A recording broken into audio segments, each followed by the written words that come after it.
So it's okay that we record this? Yes, for the purposes of the newspaper and reporting. Okay, and can you just state your title for the record, please? Sure. Mia McClellan, Dean of Student Services. And what are the general responsibilities of your position?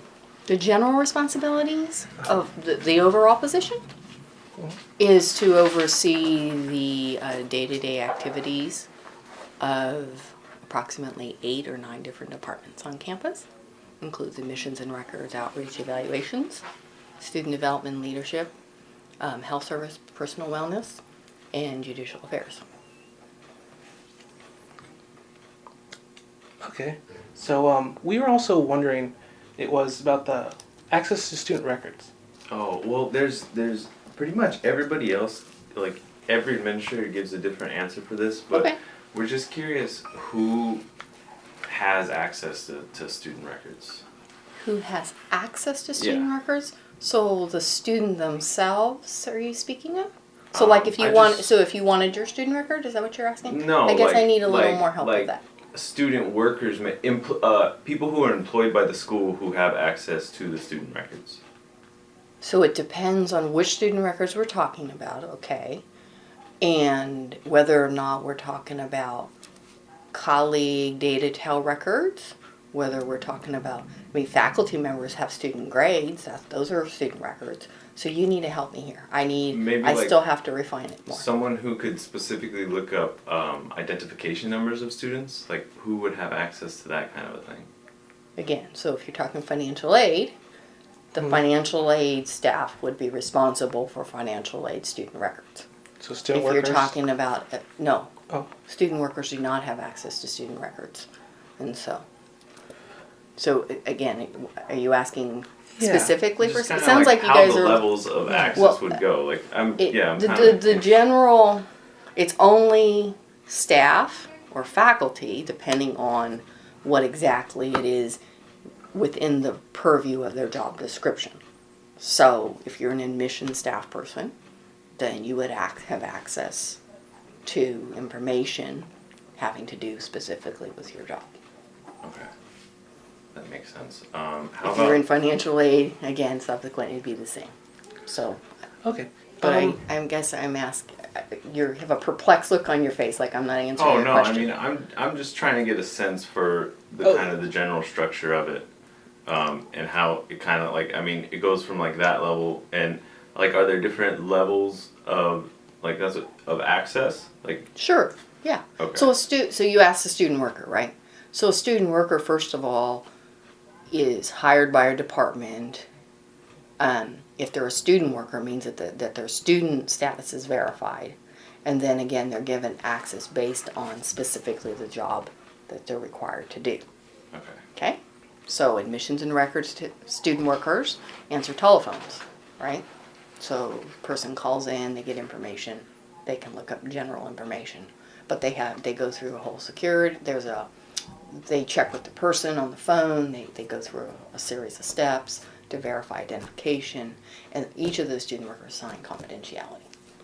Staff, faculty, everybody has, so again, depending on what you're asking, would depend on the levels. The student we came to talk about is Rick Flores, and what is your relationship to Rick Flores? I only know him through the Sun newspaper. As you know, he's written many stories about me. Yeah. So but aside from that, I wouldn't have anything else. When did you first meet Rick? Probably last spring when he did the story on the ASO elections.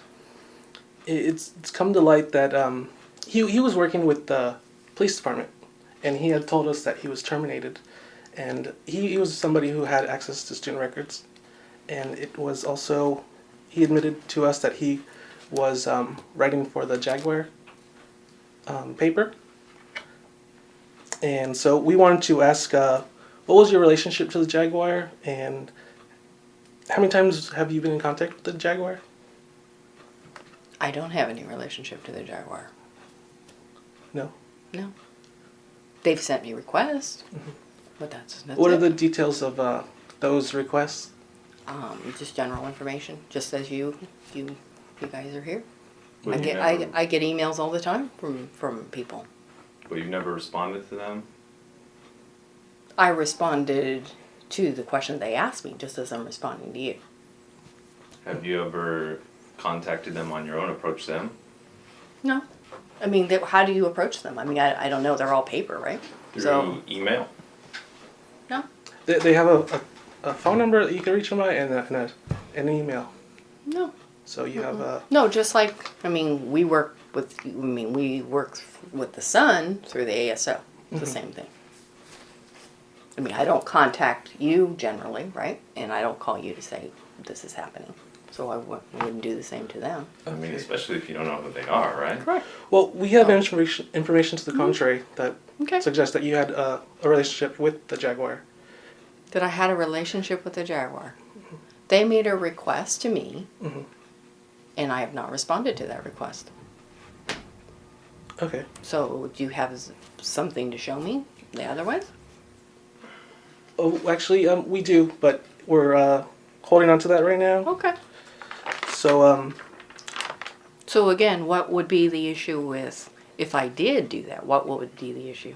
Well, I'm just curious. I mean, why would you respond with someone who is anonymous? You have no idea who they could be. They could be criminals. They could... Well, yeah, and so could both of you also, right? I mean, it's possible, but you so- can Google me, do a background check on me, and I'll absolutely, be clear. Absolutely. But, Okay. I mean, completely anonymously. Yeah. That's I'm true. just curious. Yeah. So again, I've already given you my response. Okay. Well, I have another question then. And this goes back to the grievance policy. Okay. Why do you think with student grievances there should not be an option for media to be involved in, if requested by the person involved in the grievance? Because there are two parties involved in a grievance. It's part of a mediation process to come to a resolution. So part of mediation is bringing parties together to find resolution. I make findings and recommendations out of grievances. And when we go to hearing, it's also an attempt to find a solution. So both parties, in fact, need to agree. But that's not the way our policy is written. So you all have expressed your viewpoint on that issue. So the district is now in the process of looking at that right now. Now, President Nish had promised that we were going to originally be part of the process. Were you ever told this by President Nish, that she had agreed that the son would have originally been part of the rewriting of the bill? Or of the grievance policy, I should say? You were given an opportunity, I believe, 2 weeks ago. Were you not present for that?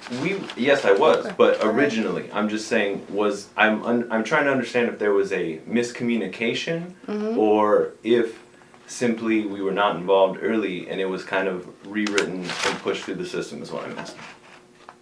The policy went through the system as every other policy went through. Without So- contact, I mean, so- without collaboration of so- us though, right? So, but you're not in collaboration with any other policy, are you? Are you in collaboration with the other policies on campus No, too? but that's what I'm saying. President Nish had promised that we would be, in this particular sense, involved. So I was just asking if you were aware of that ahead of time or not. I went through the process that the district has, and I was asked specifically when the ASO had their opportunity to review the policy, that at that time, when the ASO was going to review their policy, to please invite the Sun Editorial Board, in which I did. And that was done through Brett Robertson, who is, of course, one of the advisors to the ASO. I had asked him to contact Anna because she was the contact that I was given. Okay. So Rick had told us that he had received messages from the Jaguar to go into that meeting as like kind of a spy for the Jaguar, a ghostwriter.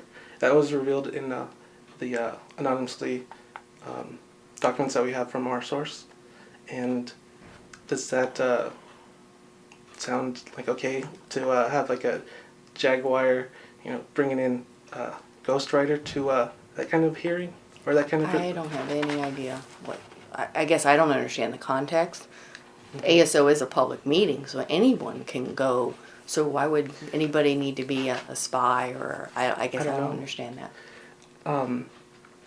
So I mean, anybody from the that's- public can come to Yeah, that? the ASO meeting in which you were all invited to was a public meeting, right? I don't know.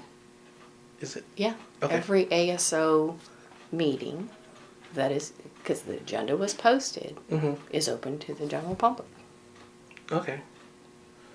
I have another question about the grievance hearing, because you are saying that, you know, there's two parties, so if one requested one side, well, what if both sides agree that that media should be involved in the grievance hearing? You think, I think that the language has still been like straightforward on that. I'm just curious on your opinion with that, if both sides wanted media involved. I can't because I represent the district, so I can't provide you my opinion. The district at this point has made their position that, and the grievance process is in fact a mediation process, which means we protect the privacy of those members that are involved so that they can be open in their abilities to be able to find a solution. Okay. How do you personally feel about the Jaguar? What they write and stuff that they put on campus, because it involves students? I don't have a perspective because I've only read one or two of them since it's not like they're readily available. You guys have a stand that's right out here that's very timely and we know that it's Which there. ones did you read?